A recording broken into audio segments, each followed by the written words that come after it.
నమస్కారం. Traditional food కి స్వాగతం. సాంప్రదాయకమైన వంటకాల్లో ఇవాళ మనం సగ్గుబియ్యం సేమియా పాయసం చేసుకోబోతున్నాము. వాటికి కావాల్సిన పదార్థాలు ఏంటో ఒకసారి చూద్దాం. సగ్గుబియ్యం సేమియా పాయసానికి కావాల్సిన పదార్థాలు: సేమియా, సగ్గుబియ్యం, జీడిపప్పు, కిస్మిస్, నెయ్యి, చక్కెర, పాలు, యాలకులు. తయారు చేసే విధానం: ముందుగా స్టవ్ వెలిగించుకొని పాలు వేడి చేసుకుందాం. ఇప్పుడు పాలు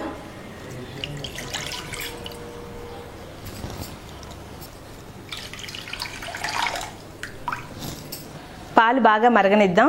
ఈలోపు మనం జీడిపప్పు, కిస్మిస్, సేమియా వేయించుకుందాం.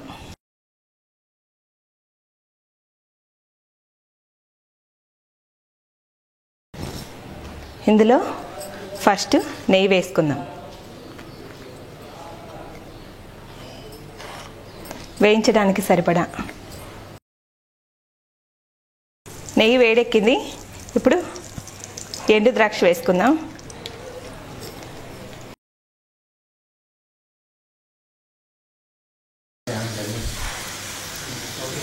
ఎండు ద్రాక్ష చక్కగా వేగిపోయినాయి. వీటిని బౌల్లోకి తీసేసుకుంటున్నాను.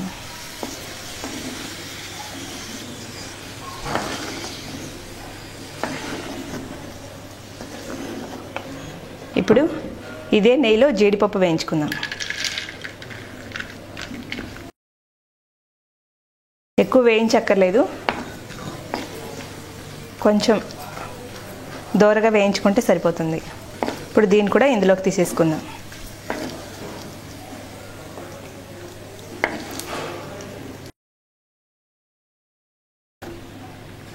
ఇప్పుడు ఇదే నెయ్యిలోనే సేమియా వేయించుకొని పక్కన పెట్టుకుందాం.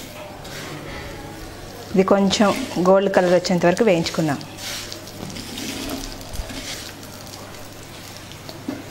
టూ మినిట్స్ పడుతుంది. సేమియా కూడా వేగిపోయిందండి. ఇప్పుడు దీన్ని తీసేసుకొని పక్కన ఉంచుకుందాం. ఇప్పుడు ఒక బౌల్ పెట్టుకొని ఇందులో వాటర్ వేసుకుంటున్నాను.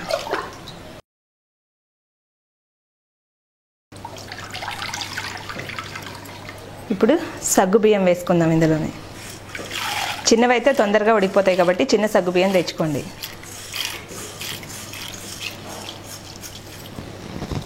ఈ సగ్గుబియ్యం 10 నిమిషాల్లో ఉడికిపోతాయండి. వావ్, సగ్గుబియ్యం రెడీ అయిపోయాయి. ఇప్పుడు ఇందులో సేమియా వేసుకుందామండి.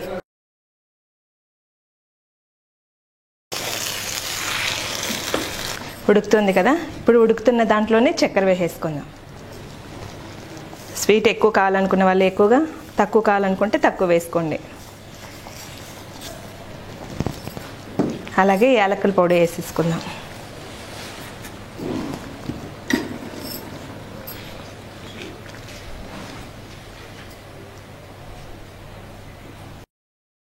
సేమియా, సగ్గుబియ్యం ఉడికిపోయినాయి. ఇప్పుడు ఇందులో పాలు వేసుకుందాం.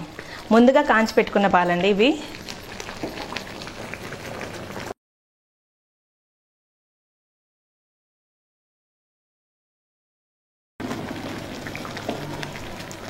పాలు వేసాక ఒక 5 నిమిషాలు మరగనిస్తే సరిపోద్ది. 5 నిమిషాలు పడుతుందండి మరగడానికి. చక్కగా సేమియా, సగ్గుబియ్యం పాయసం రెడీ అయిపోయింది. ఇందులో ముందుగా వేయించి పెట్టుకున్న జీడిపప్పు, కిస్మిస్ వేసుకుంటున్నాం. ఇవి ముందుగా నెయ్యిలో వేయించి పెట్టుకున్నాం కదా, అవి ఇందులో వేసేసుకుంటున్నాం. అలాగే కొంచెం నెయ్యి కూడా యాడ్ చేసుకుందాం.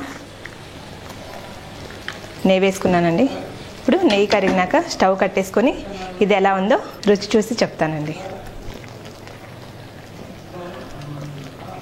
చక్కగా సగ్గుబియ్యం సేమియా పాయసం రెడీ అయిపోయింది. నెయ్యి కూడా కరిగిపోయింది కాబట్టి ఇప్పుడు దీన్ని స్టవ్ ఆఫ్ చేసేసుకొని ఇప్పుడు టేస్ట్ చేసి చెప్తానండి. వావ్,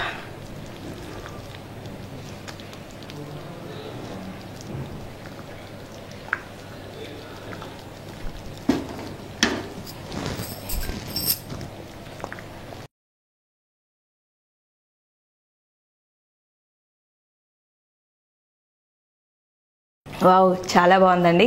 మీరు కూడా ట్రై చేయండి, తప్పకుండా మీకు నచ్చుతుంది. Thank you.